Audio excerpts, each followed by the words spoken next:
Je suis très heureux de vous retrouver pour cette édition de journal. Tout d'abord, le principal titre.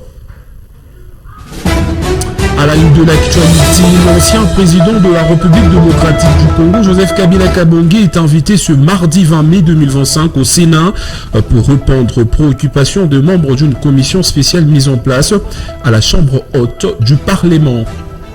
De l'autre côté, le verdict tant attendu dans l'affaire Bukongalonzo mettant en accusation l'ancien Premier ministre Matata Ponyo Mapon et ses co-accusés est attendu dans quelques heures de ce mardi.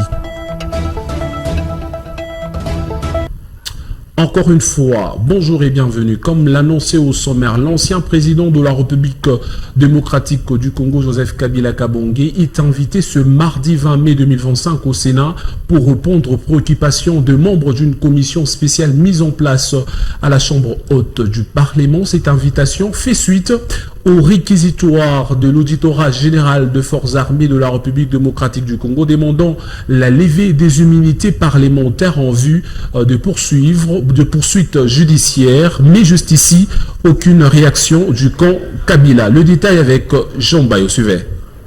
L'ancien président de la République, Joseph Kabila, est attendu au Sénat ce mardi pour une séance de travail avec la commission spéciale chargée d'examiner les réquisitoires sollicitant la levée des immunités. C'est ce que renseigne une lettre du bureau du Sénat. Dans un contexte marqué par de fortes tensions autour d'un dossier qui divise l'opinion nationale. La lettre est devenue virale sur les réseaux sociaux, mais jusqu'ici, aucune réaction du camp Kabila. Lui-même n'est pas présent au pays. Alors que le délai de la commission expire ce mercredi, Joseph Kabila va-t-il s'y présenter? Le suspense est bien grand. Mise en place le jeudi dernier, la commission spéciale du Sénat est composée de 40 membres issus de groupes politiques et des provinces du pays.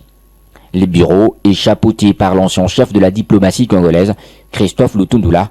L'opposition, qui devait occuper un poste au bureau, y a décliné, mais sera représentée dans la commission.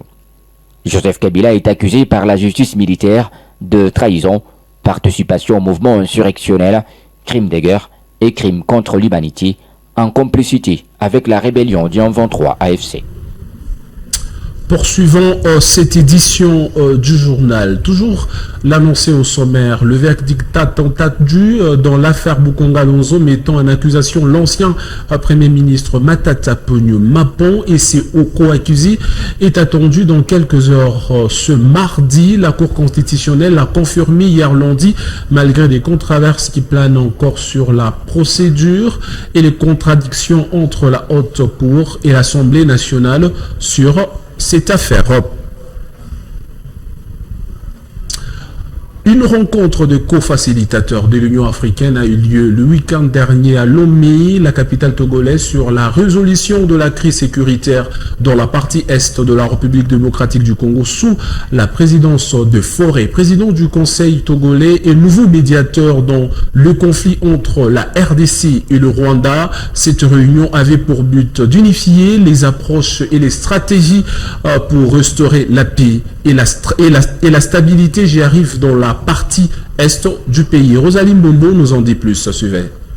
Sous l'égide du médiateur togolais désigné par l'Union africaine, les discussions portaient sur la nécessité de coordonner les efforts en vue de trouver une solution africaine à la crise entre la République démocratique du Congo et le Rwanda, tout en prenant en compte les initiatives déjà mises en place par d'autres acteurs régionaux et internationaux. Plusieurs anciens chefs d'État mandatés par l'Union africaine ont participé à cette réunion. Ces participants ont mis en avant l'importance d'une meilleure cohérence entre les diverses initiatives mises en œuvre. Ils ont particulièrement souligné la nécessité de renforcer la collaboration avec les organisations régionales telles que la Communauté de l'Afrique de l'Est et la Communauté de développement de l'Afrique australe, ainsi qu'avec des partenaires extérieurs comme le Qatar et les États-Unis. Il convient de souligner que la nomination de Fauré accédée par l'organisation continentale le 12 avril dernier intervient après la démission de Joao Lourenço, le président angolais de ses postes. Les dirigeants togolais ont ainsi pour mission de revitaliser les négociations de paix entre les deux capitales dans un contexte de conflit également lié au groupe des rebelles John 23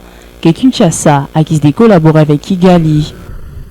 Poursuivons toujours cette édition du journal. Le 20 mai passe sous le silence 52 ans après la création du MPR. Le parti d'État créé par Mobutu Sese Seko Ngwendo Wazabanga, l'ex-président du Zaïre.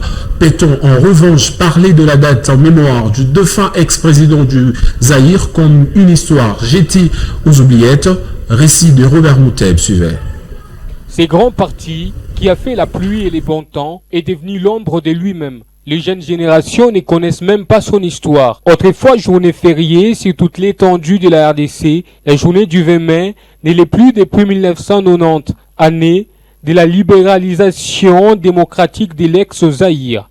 Cela coïncidait avec la fin du MPR, l'ancien parti État qui a dirigé le pays d'une main de fer de 1967 à 1997. Déjà, à partir de 1990, avec l'avènement du multipartisme, cette date avait perdu son caractère secret. Et pourtant, personne aujourd'hui ne parle encore de ces grands partis même, ceux qui ont tiré des subsides considérables.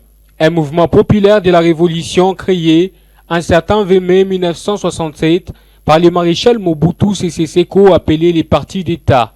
Un manifeste a été publié à cet effet appelé les manifestes de l'Ancélé, où était couchée la ligne et l'idéologie du parti. Cette formation politique a résisté durant 23 ans jusqu'au 24 avril 1990, lorsque Mobutu a décrété le multipartisme, suite à une énorme pression de l'opposition interne incarnée par l'Union pour la démocratie et les progrès sociaux qui œuvrait en clandestinité depuis 1980 et à la communauté internationale qui a secoué les dictateurs au point d'arracher la démocratie.